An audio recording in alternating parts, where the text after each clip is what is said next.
We're in section 8.2, and we're looking at semiconductor theory.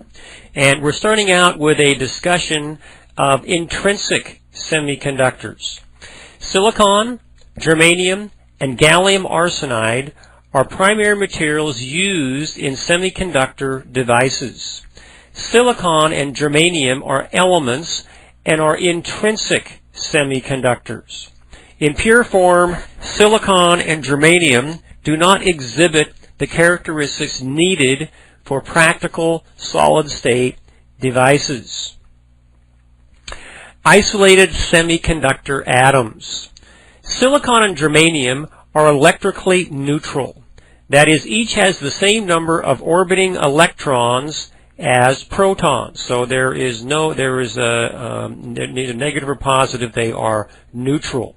Both silicon and germanium have 4 valence band electrons and so are referred to as tetravalent atoms. This is an important characteristic of semiconductor atoms. You may recall from chapter 1, we talked basically about this concept. Remember, we had a conductor, and we talked about things like gold, silver, copper, and their characteristic that we noted was that they had only 1 valence electron, so that it could be easily dislodged, and this would support current flow. And then we looked at other devices, or not other devices, but other materials. We called it an insulator. And this material, the characteristic of an insulator, was that it had 8 electrons in the outer valence shell, and this made it very stable and so that it wasn't subject to chemical reactions. Materials like glass, ceramic, these are materials that have 8 electrons in their outer valence shell. Now, we're in the subject of semiconductors now, and semiconductors have the unique property of having 4 electrons in their outer valence shell. This will make them suitable for some very unique processes. Well, they're not in their base form. They won't be suitable, but we're going to be able to modify them so we can do a lot of things with them. Okay, semiconductor crystals. Tetravalent atoms such as silicon, gallium arsenide, and germanium bond together to form a crystal or crystal lattice. Because of the crystalline structure of semiconductor materials, valence electrons are shared between atoms. This sharing of valence electrons is called covalent bonding. Covalent bonding makes it more difficult for materials to move their electrons into the conduction band. And here we see this lattice structure that is referred to in reference to tetravalent atoms. Tetravalent atoms bond to form a crystal lattice. The picture shown shows a one-dimensional view. Each atom has 4 valence electrons. In the outer ring, they share 4 atoms with other atoms for a total of 8 valence electrons. This creates a very stable, tightly bound structure.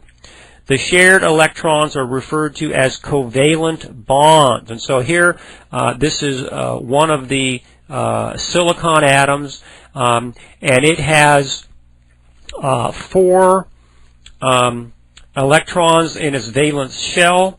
And what's happening here is you're seeing that there are 8 in its outer shell. Now, the reason there are 8 is because it is sharing an atom with one of the other atoms that is right next to it. So since there are 4 right next to it, then it has an additional 4 atoms. And then this makes for, rather than 4, it has 8 electrons in its outer valence shell. Now, 4 of them are what we call covalent bonds because they are a shared electron. So, and then as we go on, we could have others out here, and what we would find is that all of them would have the 8 electrons, except those that are on the very outer edge, and then they wouldn't have the advantage of having that the extra electrons.